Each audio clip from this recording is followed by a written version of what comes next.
دین T V کے ناظرین کو نعمان ربانی کا السلام علیکم۔ دوستو، ہم سب جانتے ہیں کہ اس وقت ساری دنیا ایک موذی مرض میں پھنسی ہوئی ہے۔ اس مرض نے پوری دنیا کو ہلا کے رکھ دیا ہے۔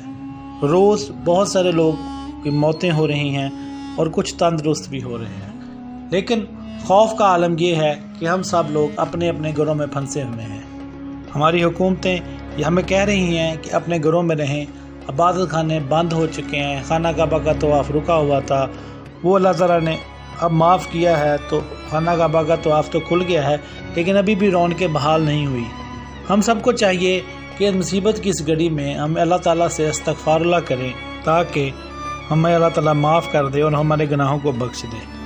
دوستو، ایک دفعہ حضرت مولانا محمد قاسم سے سوال کیا گیا، نیکوں کی محفل میں بیٹھنے سے فائدہ ہوتا ہے؟ کیا نیکوں کے قریب قبر بنانے سے بھی فائدہ ہوتا ہے؟ حالانکہ عمل تو اپنے اپنے ہی ہوتے ہیں۔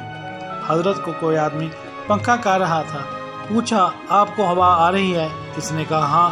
فرمایا جس طرح پنکھا تم مجھے کر رہے ہو مگر ساتھ والوں کو بھی ہوا آ رہی ہے، اسی طرح نیک لوگوں کے ساتھ بیٹھنے کا بھی بہت فائدہ ہوتا ہے۔ یعنی اگر کسی نیک کے ساتھ قبر ہو تو اللہ تعالیٰ اس نیک کی بخشش کی وجہ سے اس دوسری قبر میں بھی ٹھنڈک پیدا کر دیتے ہیں۔ تو دوستو، ہمیں چاہیے کہ اس مصیبت کی گھڑی میں استغفار اللہ کریں۔ دوستو، آج تک تمام امتوں پر عذاب الہی آیا ہے، لیکن ایک امت ایک ایسی بھی ہے جس پر عذاب الہی نہیں آیا۔ وہ امت حضرت یونس علیہ السلام کی ہے۔ حضرت یونس علیہ السلام کو جب لوگوں کو بتایا کہ آپ لوگوں کے گناہوں کی وجہ سے عذاب الہی آ رہا ہے، تو ان لوگوں نے حضرت یونس علیہ السلام سے پوچھا کہ ہم کیا کریں کہ عذاب الہی ٹل جائے۔ انہوں نے کہا اب ایک ہی صورت ہے کہ ساری قوم اگر استغفار اللہ کر لے تو شاید اللہ تعالیٰ کا غصہ ختم ہو جائے اور عذاب الہی ٹل جائے۔ وہ ساری قوم نے مل کر استغفار اللہ کی تسبیح شروع کر دی۔ آہستہ آہستہ اللہ تعالیٰ کا غصہ ختم ہو گیا اور آج تک بس واحد امت ہے جس پر اللہ تعالیٰ کا عذاب نہیں آیا۔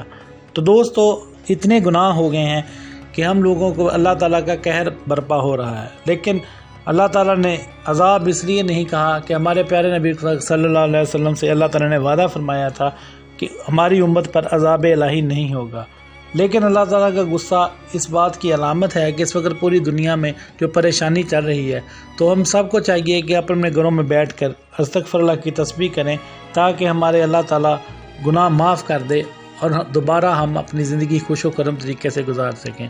دوستو، اس چھوٹی سی ویڈیو کو آپ لوگ دیکھیں اور آگے فارورڈ کریں اور دوسروں کو یہ میسج پہنچے کہ استغفار اللہ ہی واحد ہمارے پاس حل ہے جو کہ عذاب الہی کو ٹال سکتا ہے۔